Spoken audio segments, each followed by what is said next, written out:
नमस्कार दोस्तों, आशा करता हूँ आप सब बहुत अच्छे होंगे। देखिए, आज हम डिस्कस करेंगे 9 जुलाई का द हिंदू न्यूज़पेपर और पीआईबी का इंपॉर्टेंट करंट अफेयर्स। देखिए, नए बच्चों को बता दूं, पीआईबी जो है सरकार की सरकारी वेबसाइट है और हमारा करंट अफेयर सभी एग्जाम के लिए काम का होता है, चाहे आपका यूपीएससी का एग्जाम हो, चाहे आपका एसएससी का एग्जाम हो, चाहे बैंक का हो, या फिर किसी भी स्टेट का पीसीएस एग्जाम हो, यूपी, हरियाणा, बिहार, राजस्थान, कहीं का भी हो, हिमाचल, उत्तराखंड, सभी में काम का रहने वाला है। ठीक है गाइज, और फ्री में आपको इसका पीडीएफ जो है ना, हमारा टेलीग्राम चैनल है daily the Hindu notes, search कर लेना, वहाँ पे अवेलेबल होता है। जून 2024 का पीडीएफ हिंदी और इंग्लिश दोनों माध्यम में अपलोड है। ठीक है, सबसे पहले देखिए, आज बात करेंगे हम खरीफ फसल की बुआई के बारे में। पीआईबी में चर्चा में है, खरीफ फसल की बुआई 378 लाख हेक्टेयर के पार हो गई है। अब देखिए, आपको याद क्या रखना है, पिछले वर्ष की तुलना में इस बार वृद्धि हुई है। कितना परसेंट हुई है याद हो तो अच्छी बात है, अदरवाइज ऐसा रख लेना कि 50% नहीं है, 10-15% के आसपास है, इतना दिमाग में रखना बस। ठीक है, तो ये आपको ध्यान रखना है। दूसरा, दालों की खेती के अंतर्गत क्षेत्रफल 50% तक बढ़ गया है, ये बिल्कुल याद रख लेना। ठीक है, और क्योंकि देखिए, ऐसे क्वेश्चन है ना, सिविल सर्विस यूपीएससी का और पीसीएस के जो एग्जाम है ना, उनमें पूछती है। ठीक है, पूछे जाते हैं, तो याद रखना है आपको। श्री अन्न या मोटे अनाज के बारे में बात करें तो जवार, बाजरा, रागी, छोटा बाजरा और मक्का इस श्रेणी में आता है। एक छोटा सा कटआउट आपको टेलीग्राम पे भी शेयर कर देंगे, देख लेना। नेक्स्ट बात करेंगे प्रोजेक्ट परी के बारे में। ठीक है, तो परी किसकी है? पापा की। पापा कौन है? आर्ट एंड कल्चर जो मंत्रालय हमारा, वो पापा है। तो परी का मतलब क्या है? भारत की सार्वजनिक कला, इसका मतलब ये है। इसका मेनली उद्देश्य है दिल्ली के सौंदर्य और सांस्कृतिक दृष्टिकोण को ऊपर उठाने के लिए एक मंच है। कोई इतना काम का मतलब ये तो है, मुझे तो नहीं लगा, लेकिन बस याद रख लेना पापा किस मतलब परी किसकी है। ठीक है, नेक्स्ट हम बात करेंगे बीबीएनजे समझौता। वेरी वेरी इंपॉर्टेंट है ये, चाहे आप किसी भी पेपर की तैयारी करते हो, पूछने का तरीका अलग होगा। अब कई बार बच्चे पूछ लेते हैं कि क्या आपका करंट अफेयर एसएससी के लिए काम का है। अरे तुम एसएससी की बात करते हो, मैं बोलता हूँ अगर आप सीयूईटी कॉलेज एंट्रेंस एग्जाम देते हो, क्लैट का पेपर लॉ का देते हो, यूपीएससी का कोई भी एग्जाम देते हो, CPF, NDA, CDS, civil service prelims examination, किसी भी राज्य का स्टेट का एग्जाम, एसएससी का एग्जाम, ठीक है, बैंक का एग्जाम, जहाँ पे अगर नेशनल इंपॉर्टेंस का करंट पूछा जाता है तो हमारे वाले से आपको जरूर मिलेगा। नहीं मिले तो अनसब्सक्राइब कर देना, अनफॉलो कर देना। ठीक है, मैं इसलिए क्यों बोलता हूँ, क्योंकि देखिए भैया, हम लोग है ना 4 साल हो गए मुझे पढ़ाते हुए। ठीक है, और जितना भी एक्सपीरियंस है सब देखा है, तो मतलब नेशनल इंपॉर्टेंस का पूछा जाएगा तो इससे मिलेगा। क्योंकि हम लोग, मैं कोई कंटेंट डेवलपर नहीं रखता हूँ कि वो कॉपी पेस्ट करके डाल दे, मैं खुद पर्सनली कंटेंट को क्रिएट करता हूँ। ठीक है, टेंशन नहीं लेनी है, मजे से पढ़ाई करो आप बस। तो बीबीएनजे समझौता को हमारा जो कैबिनेट है उसने मंजूरी दे दी है। ये जो ट्रीटी है, इसको हाई सीज ट्रीटी के नाम से भी जाना जाता है। मेनली इसका मकसद होता है ऊंचे समुद्रों में समुद्री जैव विविधता का दीर्घकालिक संरक्षण करना। ठीक है, और संयुक्त राष्ट्र समुद्री कानून सम्मेलन के तहत अंतर्राष्ट्रीय बिल्कुल ये संधि है, 1982 में अपनाया जाती है, 94 में फिर ये लागू हो जाती है। कानूनी रूप से ये बिल्कुल इम्प्लीमेंटेशन के बाद बाध्यकारी बिल्कुल है, मतलब लीगली बाइंडिंग जिसको कहा जाता है। और सस्टेनेबल डेवलपमेंट गोल 14 जो है वो भी इसके बारे में बात करता है। क्या बात करता है? वो पानी के नीचे जीवन जो है उसके बारे में बात करता है, तो ये इसी से संबंधित है। ये लोग भी काम करते हैं प्रोटेक्शन करने के लिए, ठीक है, मरीन बायोडाइवर्सिटी को।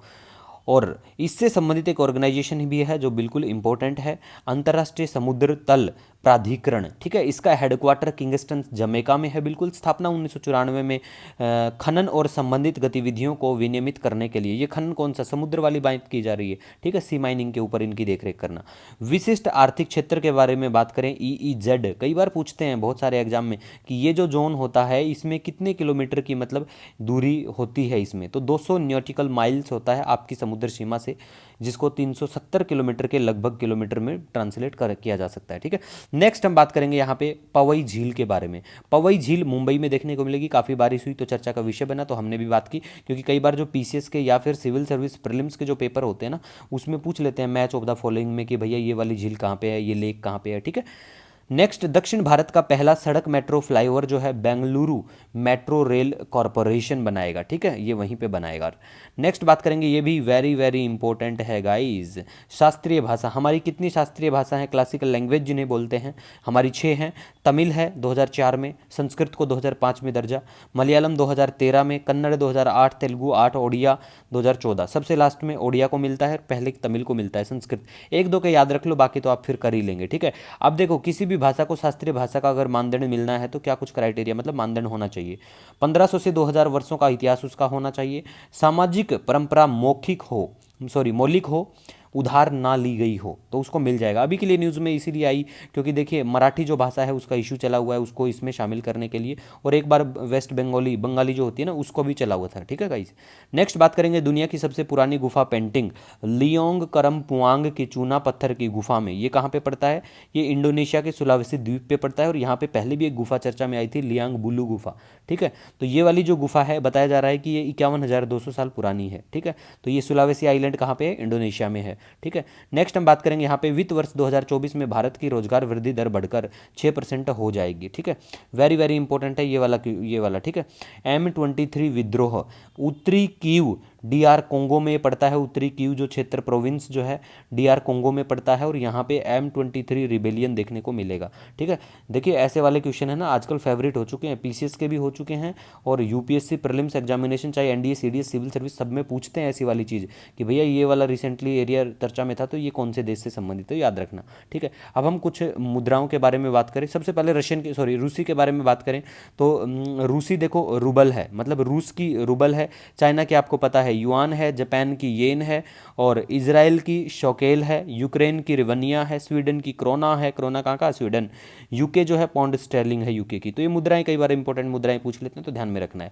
नेक्स्ट बात करेंगे प्लेस इन न्यूज़ के बारे में बात करें तो देखिए चर्चा में है अर्जेंटीना। अब आपको कमेंट करके बताना है कि अर्जेंटीना की बाउंड्री को कौन कौन से देश टच करते हैं, चिली हुआ, पेरुग्वा, यूरो और ये उरुग्वे। तो आपको कमेंट सेक्शन में भी बताना है। मैप की टेंशन मत लो, मैप हम लोग कवर करवाते हैं। ठीक है, इस बार सिविल सर्विस प्रीलिम्स में जो भी मैप पूछा था अच्छे से कवर करवाया था मैंने जनवरी और फरवरी में भी। इंपॉर्टेंट आर्ट्स के बारे में बात करें, पीआईबी में चर्चा में था, ये कटआउट मैंने शेयर किया आपसे। तो इंपॉर्टेंट देखो कलमकारी पता होना चाहिए, आंध्र प्रदेश, थांगता पता होना चाहिए, सिक्किम, लद्दाख, ये इंपॉर्टेंट है छोड़ी थी। ठीक है, वर्ली के बारे में बात करें आपको पता ही है, वर्ली मुंबई। बनी ठनी के बारे में बात करें ये भी राजस्थान में। पिथौरा आर्ट की बात करें गुजरात में पड़ती है। पटाचित्रा वेस्ट बंगाल। तो इसी के साथ देखिए वीडियो लेक्चर एंड होता है। कोई सजेशन सुझाव हमारे लिए बहुत बहुत महत्वपूर्ण है। आप हमसे डायरेक्ट इंस्टाग्राम पे भी जुड़ सकते हैं, daily the Hindu notes 1 search कर लेना वहाँ पे इंस्टाग्राम पे, और टेलीग्राम या कैसे भी आप बिल्कुल मैसेज या जुड़ सकते हैं। आपका सजेशन हमारे लिए बहुत महत्वपूर्ण है। मिलेंगे नए दिन के साथ, तब तक के लिए हंसते रहिए, मुस्कुराते रहिए। जय हिंद।